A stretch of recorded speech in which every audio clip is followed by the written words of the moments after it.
Today on Here for the Right Reasons, Ashley Iconetti and Jared Habon share who they're rooting for this season. Do I have a favorite that I'm honestly, I don't feel it with any of these guys. Wow.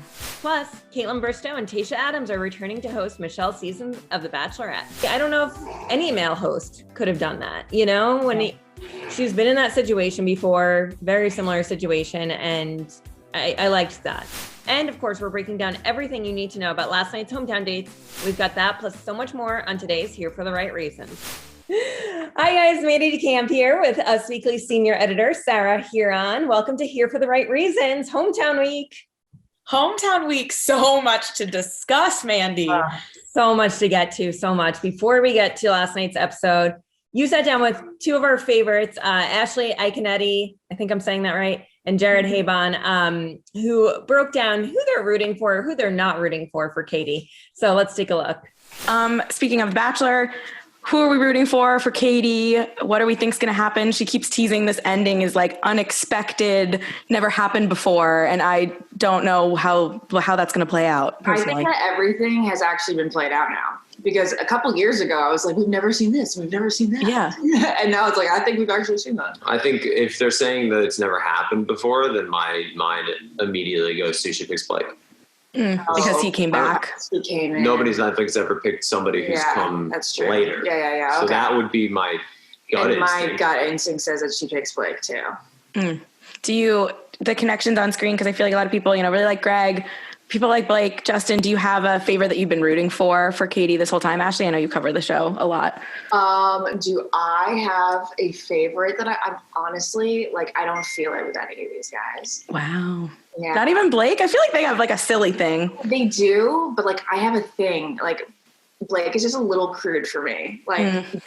He's so not my cup of tea. Or your cup of iced coffee. Not my cup of iced coffee. I don't know. There's just been certain conversations where it's just there's a lack of romance there. There's a lot of sexuality, but we know that I'm just a romance person that it's hard for me to connect with that. But I think that's also just total personal preference. If he's right for Katie, then that's awesome. She's obviously with somebody right now in a committed, happy relationship. So whatever works for her. Well, I think we're both just fully invested in Michael A's story now. Yeah, I know. Well, wait, you barely watched. I know, but Shannon, my sister was telling me all about Michael A. And I'm this dude deserves, I'm not joking when I say he deserves better than being the Bachelor. And being the Bachelor is awesome. I'm not saying it's a bad thing. Whoever gets chosen to be the Bachelor, that's freaking awesome. But this guy deserves even more than that. What that is, I don't know. But this guy, I love him so much. That's what I was saying last week. I don't know what needs to happen, but I don't want him going through the drama of being the Bachelor because I can't take that, and I don't even know this guy. And I'm kind of a casual viewer, but this guy, I'm okay, no. He only good things for this man. Exactly. And that kind of freaks. Yeah. It's you're right. Do I want him to have to suffer through the Bachelor experience, which can be so rough? Nope. He doesn't deserve that. His heart has been gone through enough. 100%. Nope. This man, that's why I lost a little interest last week when he left, because I was I realized I've been more invested in him than anything.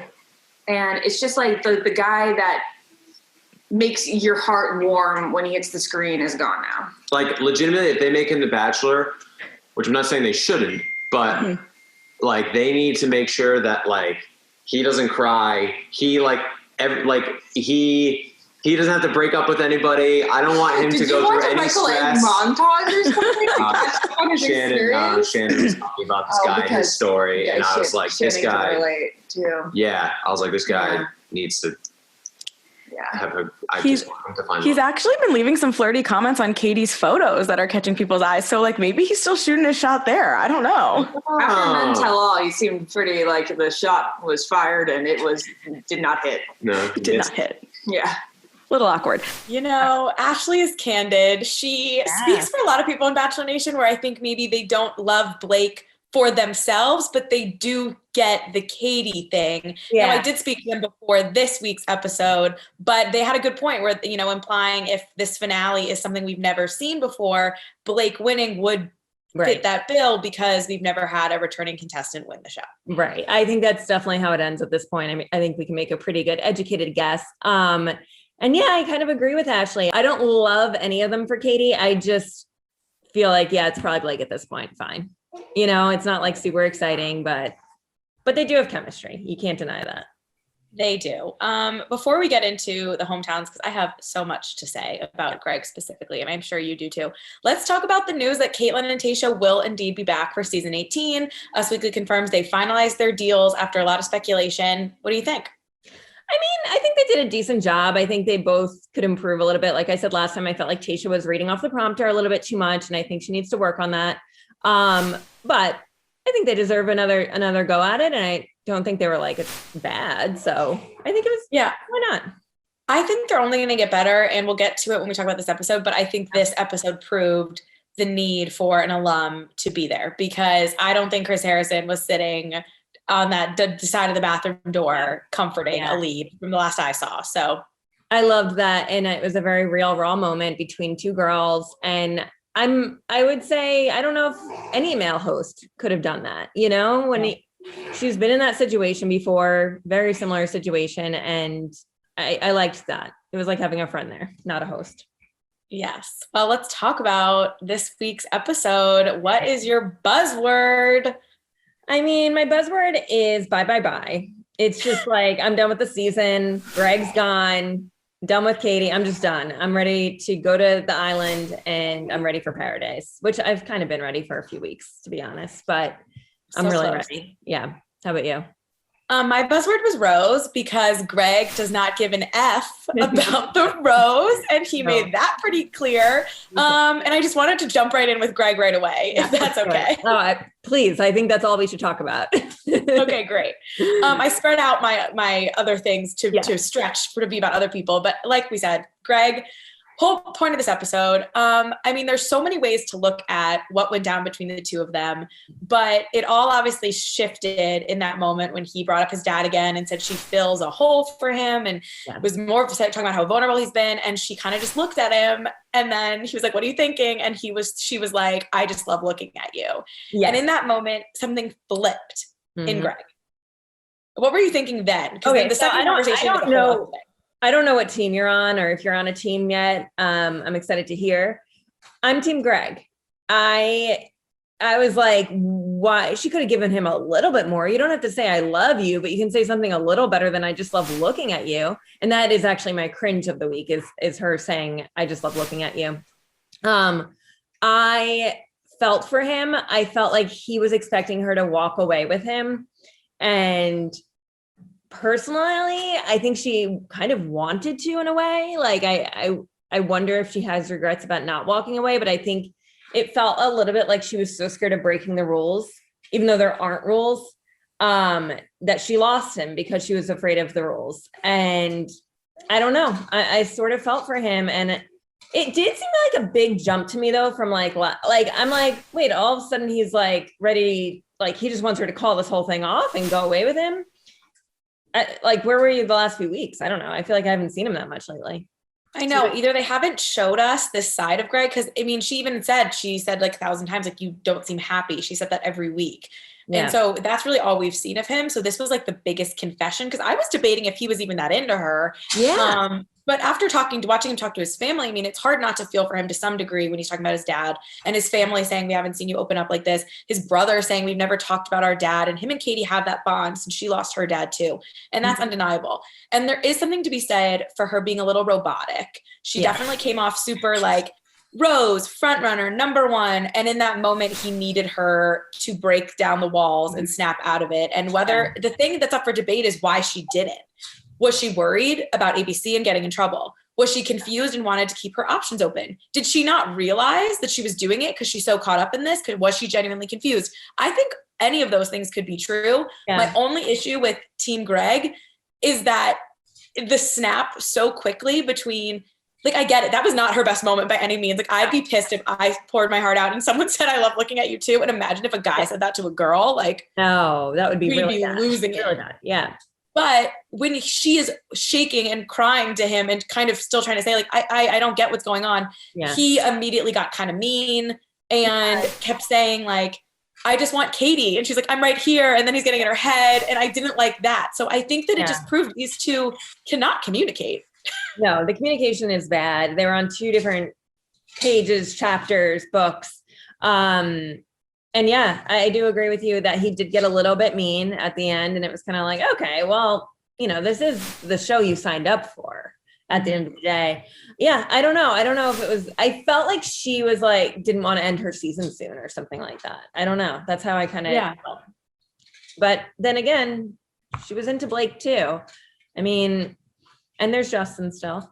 I mean, she did say like, I promise you, and this whole, what do you think of her whole, I'm not saying I love you to anyone until the end. Cause I really liked it in the beginning. Cause the Ben Higgins of it all, the Colton jumping, like it clearly has made the show difficult to get it through a whole season if they do start saying I love you early. Yeah. But at the same time, if she wanted Greg that badly, I think she should have just snapped out of it and said it. But maybe also his reaction was like catching her so off guard. She's like, I can't be in a relationship with someone who's going to like turn the tables on me and like not explain his feelings to me. Right. Like there was so much going on. Yeah. So the not saying I love you to the end feels a little old school Bachelor to me. I kind of like how in the past few seasons, they've been saying it earlier and earlier and, narrowing it down and leaving with people before the final rose. Like, I like that it feels more real to me. But, maybe she just wanted to, this was maybe her mindset going into this season was like, no, I'm going through the end. This was her, what's the word I'm looking for? Her like outlook on the show or whatever is you got to wait till the end. And that's fair if that's how she wanted to like play the game, but it's not a game. It's real love. It's real life. Right. It's real love. And I mean, I cannot wait for after the final rose. That was my other big takeaway from this episode because I cannot wait to see these 2 reunite. There's some people being like, well, maybe he comes back. No chance. Katie's on Instagram posting things about gaslighters. So implying, he gaslit her.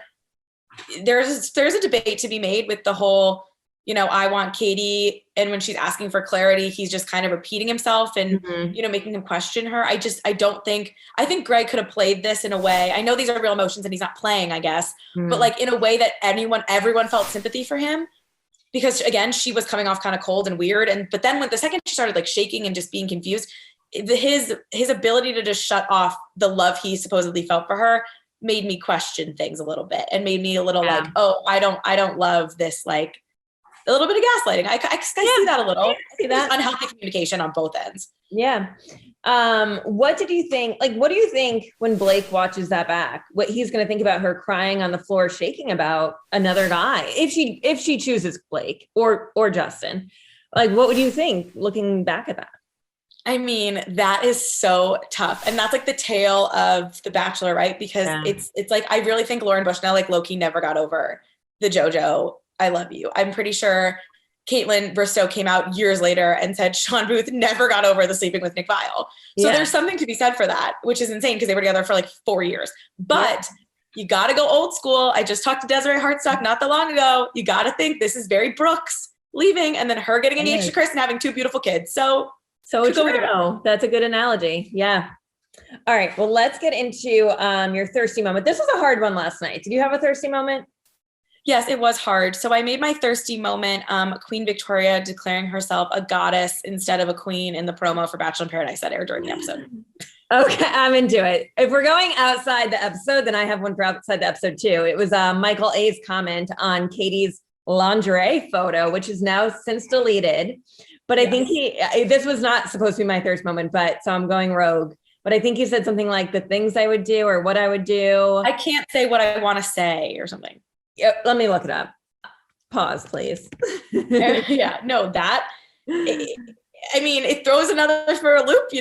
Could this ending be Michael? I don't think it's Michael A coming back, but the fact that he's out here, would Blac or Justin be more upset about watching what happened on the show or watching one of the current contestants who they were friends with still actively flirting with Katie? I know. Like, do you think she deleted it or he deleted it? I bet she deleted it. Yeah. Although she's usually owned stuff like that. And it's the age of screenshots. Like, what's the point? I know.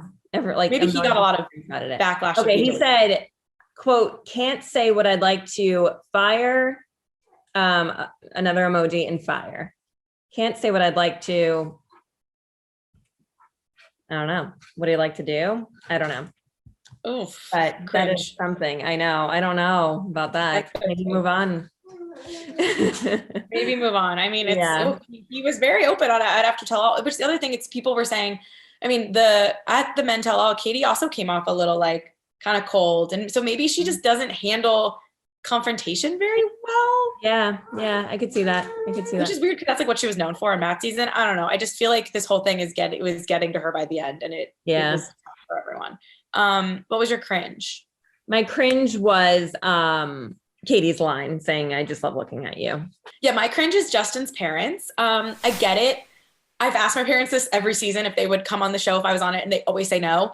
Yeah. So I understand, and he can't control it, but it just felt very like throwaway. Like even in the conversation, his mom was like, "What are you doing? Where are you?" Like, I don't care. Yeah. And he looked really sad, and the whole thing just made me uncomfortable. Yeah. They actually got my rose, one of my roses. Really? I always love a parent who doesn't show up at the hometowns. Nice. It's one thing to like confront the bachelor or bachelorette on the hometown date, but it's another thing to just not show up and not go and like make him have friends there. Like, which it's so funny because everyone was like, if Justin didn't have like a nail in a coffin before, because like their relationship seems confusing to us, which we haven't seen enough of it, I think, to really totally judge it, because it does seem crazy for viewers. Yeah. But you think back, Melissa Rycroft, another throwback, she won, and her parents refused to go on the show too. So if the connection was there between Katie and Justin, it would make it hard, but she still could technically pick him. But it's just so clearly was Greg and now maybe Blake. That really feels like it's like obvious. I mean, now we're just waiting for what's going to happen at the after the final rose. You know, I love After the Final Rose, which I think they already taped it. I don't think it's live. Oh, okay. Because Caitlyn Bristow tweeted, like someone tweeted, like, all I want to do is talk about Katie and Greg, and she responded like After the Final Rose. Okay. I don't know. Who's getting your rose? My rose goes to Caitlyn. Because I can't decide if I'm team Katie or Greg. Honestly, Blake, as much as I'm, don't love him personally, the way he's been able to compartmentalize the show, I think he got an edge because he's been on it before. But like at the end of the day, like there is an element to this is what you signed up for, and his ability to say he was going to go work out, try to distract himself. I liked that. But also Caitlyn for the support. I think that Caitlyn, that was great. She totally deserves it. I agree. The music producer, besides Justin's parents, the music producer of the show gets it for me, because the music changed when she said, "I just love looking at you." And it was like, this is so good. Honestly, the camera angles too. We were in like a horror movie at one point when they were looking at like the high view. Like it was a wild, like, I love the high view. Yes. Yeah. I think I skipped one liner. Did you have any of those? My one liner goes to the F the Rose, Greg's F the Rose, but then also like, what am I supposed to do? Just make love to you in the fantasy suite? I was like, ooh, this is getting steamy. I'm into this. I know. It's like part of me, like Greg had some iconic moments and he was like kind of fighting back at the show. But then at the same time, it's like, Katie's like reaction towards the end when she was so upset, I was just like, I don't like that he is like repeating himself and kind of putting himself in her face, but the like F your rose would make a great t-shirt. Yeah, totally. Let's market that. My one-liner was Blake's sister calling him out for being in love with Claire and Tayshia and now Katie. Yes. Someone had to say it, and I really liked his sister. He falls hard and he falls a lot. Facts are facts. Yeah. Okay, who's packing their bags for you? The Greg in memoriam montage at the end. It was so absurd. I'm sorry. I was waiting for the blooper that they usually do, and I was like, wait, what is this? Like, it turned into a Sarah McLachlan commercial. Like, Greg is not dead, first of all. And second of all, there is a debate on like whether this relationship was healthy or toxic. So why are we like memorializing it like it was the greatest thing the show has ever seen? Like, it ended horribly, and they're clearly not meant to be. Not at all. And like I said, like I feel like we haven't even seen him the last few weeks. So I don't know. Yeah. Goodbye, Greg. I did not need that montage. Like, I've been watching, the show's not that long. It's like when you watch a movie and they flash back to something that happened earlier in the movie. Like, we were there. Like this, I didn't forget that he got the first impression rose. No. My pack your bags goes to the run and jump hug. I'm over it. I have been married for several years, dating before that. Never with any boyfriend or my husband have I ever done a run and jump hug. I don't get it. Have you ever done this? Never in my life. By the way, Katie, not very good at it. No, she's not. I've noticed that. Sorry, like it was not her strength. And I feel like some of those might've been double takes also, because I think it's such a trope on the show. They make them do it. And it didn't really seem natural for any of them. No. I want to try it though, just to see if I can do it. I think you and your husband should take that on and we can air it next week. I'll record it. And then also another fake rain moment. I liked the first one a few weeks ago. We don't need a second one. Like come out with something better. Yeah, it rains in New Jersey, Greg. Like, sorry. And Katie, like that whole thing was stupid. Yeah. Did you have some people have reacted in Bachelor Nation to Greg's exit? Yes, there has been a lot of debate the same way you and I were, not necessarily on different sides because we kind of see all the sides, or I'm trying to. Yeah. Bachelor Nation is very split. Kayla Quinn, very team Greg. She said to Greg, it wasn't about what place he was in. It was about it wasn't about the Bachelor. It wasn't about the rose. It was about his heart. Tonight's episode will go down in history as the best episode ever because it's a little reminder that real love isn't about playing games or following rules. Real love doesn't hold back. Okay, I don't know if it's the best episode of all time. No, definitely not. Okay. Blake Hortzman, who was a runner-up, he said he emphasized with Greg because he's making points, but he's not doing it in the right way. He said, quote, she's giving him as much as she can to try and respect the other men. She's not saying I love you because she wants to save that until the end, but this is the most I've ever seen a Bachelorette give a contestant before the end. You've got to remember how hard it is for Katie too. Yeah. Okay. Nick Viall and Wells recapped the whole episode on Nick's podcast, and they were both insisting they weren't on teams, but from listening to the whole hour, it was pretty much clear that Nick was team Greg and Wells was team Katie. Okay.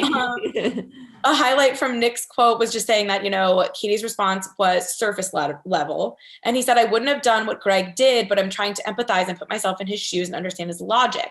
For Katie to once again, for the fourth time, be like, you don't seem happy. He just talked about his father. He's crying. I'm like, what? It didn't add up. I didn't understand Katie's response at all. And while I wouldn't have handled myself like Greg, I felt like he was so fragile right now, so vulnerable. He can't get down on one knee and propose and not know.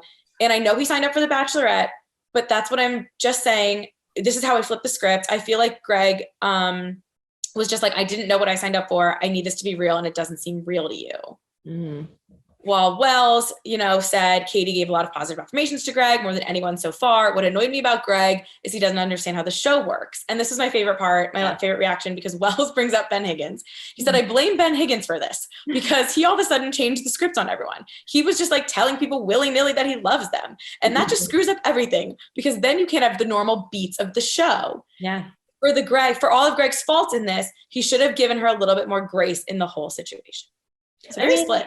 Yeah, I like Wells' point. One, this is the show you signed up for, but yeah, Ben Higgins, screw him. He screwed it up. I know, but then you have to, the other debate is, you have a Colt, say what you want about Colt and Cassie. Yeah. Obviously not great, but he did say, screw the show. You're my number one. He left two women out to dry. If Katie wanted Greg, she could have done that. I mean, I don't think I'm sure the show wouldn't be necessarily thrilled, and maybe she's in her head about it, and maybe again, his reaction switched for her. So he was no longer the front runner because he got so intense about this one slip up she had, or whatever you want to call it.